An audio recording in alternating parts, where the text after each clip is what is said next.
L'Assemblée générale de la FCDP que nous venons de vivre est certes un rituel réglementaire, mais c'est aussi un excellent moment d'échange et d'écoute des autres et de ce qu'ils ont à nous dire.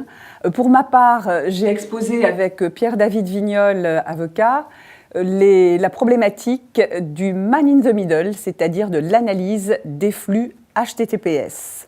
C'est un véritable problème qui se pose aux entreprises de savoir si effectivement ces flux HTTPS, destinés finalement à sécuriser, ne sont pas eux-mêmes des portes d'entrée de certaines failles de sécurité. C'est la raison pour laquelle il nous faut à la fois, et c'est ce que l'on a traité, voir la position de la CNIL quant à la possibilité qu'ont les entreprises d'analyser ces flux, et d'autre part aussi les risques que l'on peut encourir au regard de la loi Godefrein. Donc voilà tout ce qui nous a passionnés, tout au moins dans notre intervention, Pierre-David et moi. Et pour le reste, les autres interventions étaient également très intéressantes pour nous.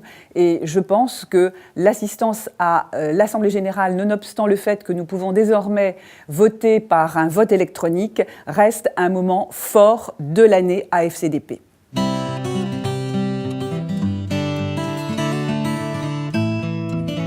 Quand le digital défie l'état de droit était le titre de mon intervention à l'Assemblée générale de la FCDP, ce 21 juin 2017. C'est aussi le titre d'un ouvrage que j'ai publié aux éditions Erol, où il est question sur le mode d'un essai, un essai juridique, d'une réflexion qui part d'un premier constat, à savoir que nous, Européens, sommes particulièrement perméables à un certain nombre de services made in USA, de Google en passant par Facebook, Instagram, LinkedIn, Amazon, ceux qu'on appelle les GAFAM et les autres. Or, les pratiques développées par un certain nombre de ces grandes entreprises du digital américain consistent à exclure l'application du droit français.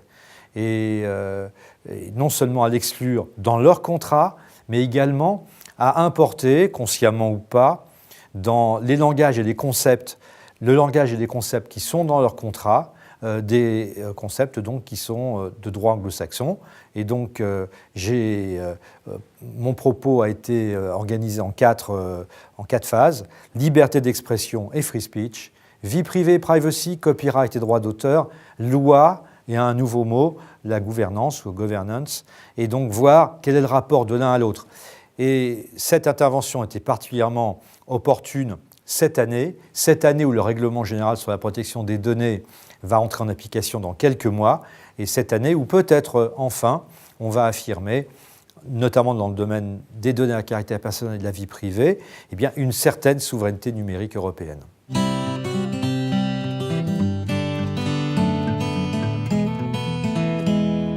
Voilà, bien bonjour. Donc j'ai eu l'honneur de présenter aujourd'hui à l'Assemblée générale de la FCDP à Paris donc un sujet qui fait suite à celui du droit digital et celui du protocole HTTPS.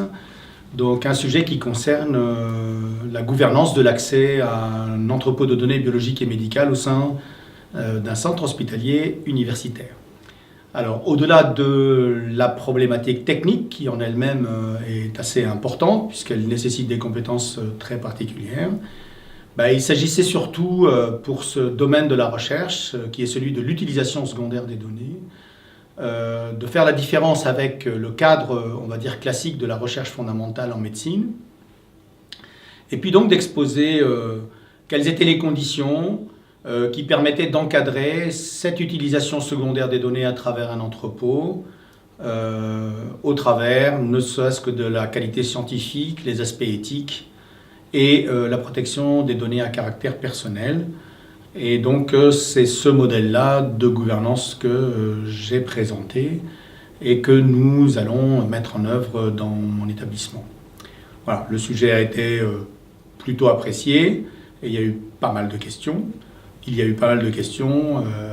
Avec notamment une ouverture de perspectives assez intéressantes qui ont été apportées par la salle, puisqu'il y a des questions qui ont largement débordé le cadre de l'entrepôt de données lui-même, ne serait-ce que l'utilisation de l'intelligence artificielle pour aider à l'inférence sur la recherche ou l'utilisation des données génétiques.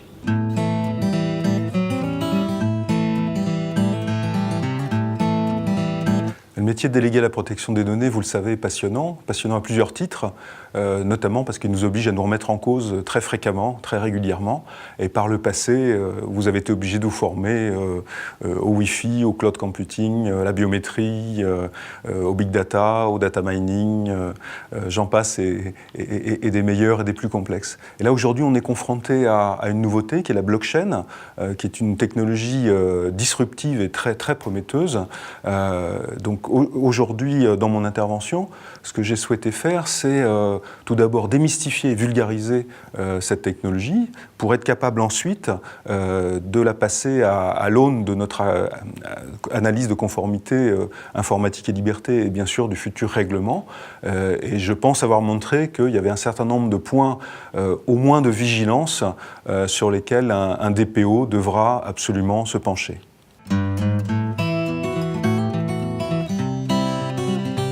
En tant que secrétaire général et trésorier par intérim, j'ai présenté dernièrement les comptes de votre association. Ils sont équilibrés, sains et parfaitement transparents. Les commissaires aux comptes ont validé ces comptes. Par ailleurs, cette année a été l'occasion de mettre en place le vote électronique et vous donner cette information financière un peu avant l'échéance de l'année dernière. Les débats ont été clairs, transparents et riches, comme à l'accoutumée.